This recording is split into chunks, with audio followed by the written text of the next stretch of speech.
welterweight and a regular size welterweight. Exactly. Broner's gotten for missing weight. You know, here's the good news. Your rising star in Broner. Escobedo gave Katsidis a real good fight and went the distance with Guerrero. Power from Broner. And likewise, I want to see how Broner reacts to Escobedo. Fought a guy with the classical Speed and power.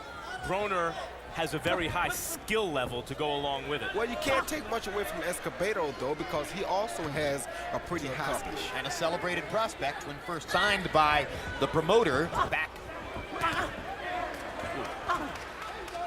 That's a pretty mean feat Broner just pulled against the responsible defensive. Good, hard right hand to the body by Broner.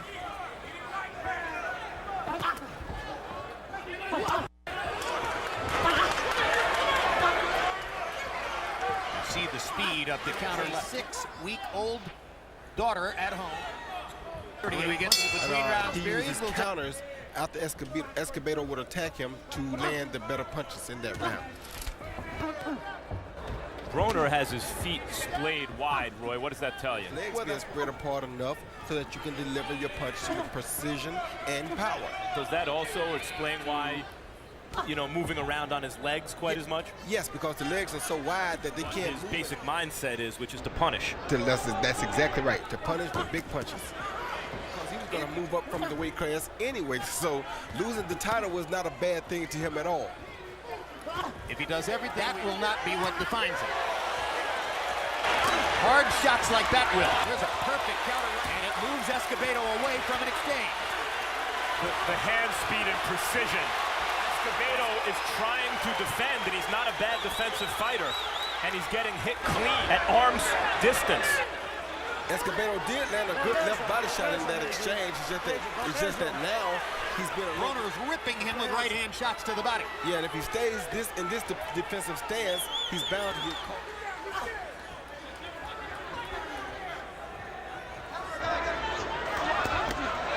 Off his head. Good combination by Escobedo.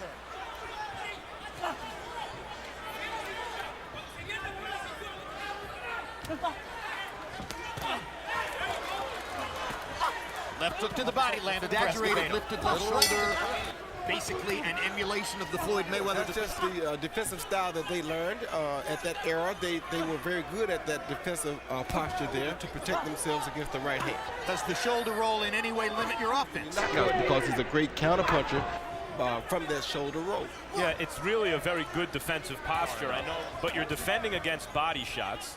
Your chin is tucked behind the shoulder, and because of the upper body move, meanwhile, the right hand stays home to block punches. It's a fighter who has the athletic quality to pull it off, try to learn that defense. I don't know if everyone should. Well, I won't say it, but, you know, it has its weaknesses. What are the weaknesses, Roy? I ain't gonna say it. It ain't my business so long, so I know that there are a few weaknesses. However, when you fight a guy who's a superior athlete like a Floyd Mayweather or Adrien Broner, that's why I posed the question in terms of fighters who have the athletic quality to try it. Good left hook by Broner. Now the straight right hand.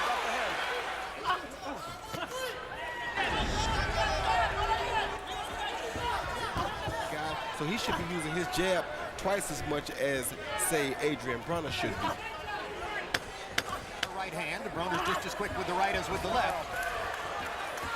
With that left hand is across his body like that, but somehow or another he straightens it out and throws it hard. Look at that. He gets real good up high, right hand in tight, left hand across his body. Where do you hit the guy? Landing the hardest shots. 3-0, Adrien Broner. Chartreuse, isn't that like pink? Harold, that's neon yellow. And if you had done more surfing or skateboarding. Another advantage of the kind of Mayweather. Well, you heard Joel Diaz. Body punches between rounds. What's the drawback of that, Roy? Well, it's not really a drawback. He doesn't want to swap these body shots. He doesn't want to exchange body shots for head shots with a guy with as fast hands as Adrien Broner has. So he's probably going to get popped up. But under the urging of Joel Diaz, he's been trying it at least. He has been trying it. He's just starting behind Adrien Broner, and you can't fight behind a guy who's already in the middle of the ring. So if you can't outbox the guy, you better be putting in some work to the body. Yeah, you box the fighter. In this case, Escobedo is the boxer who should be trying to fight. I mean, he's the fighter, which is clearly Adrien Broner. The problem is Adrien Broner. That's the problem. It does make you wonder, though. I think also offensive style throughout a lot of his career, especially his early career. And I think made a lot of observers of the sport has given them a greater appreciation for this kind of high skill level. Roy Jones in weight to go down and fight Andre Ward. Ward must fight now a guy who's 3 inches taller. Who gets the better of that trade? Making the taller guy come down to his weight. However, though, for Dawson, if it's not a problem for him to make the weight, he still has the better advantage because he's the taller guy. So he'll be in from a lot longer or a lot further distance that will Ward be able to afford. Broner is starting to bust up Escobedo. In the early seconds of round number 5. Saw something at the end of that last round. He went to his corner. He told his corner, I'm about to walk him down. Usually when you say that to your trainer, you feel like he's starting to weaken, and it just takes pressure, and you can possibly get him out of there. You know, the other thing is Escobedo's gotten through some clean jab. Occasionally a right hand, I believe I've seen a couple, and it doesn't seem to bother Broner. Exactly. That's that extra weight. You also heard Escobedo in his corner say, yeah, this guy's slick. That's not a good statement coming from a guy who's trying to pull off an upset. Well, I think that his confidence may be seeping away in the blood that comes out of his nose and his mouth.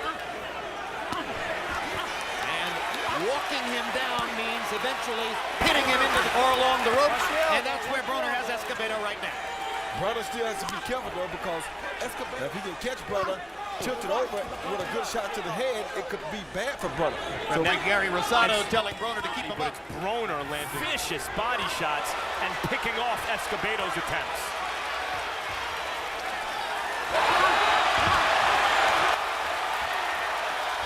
Constant pressure on him.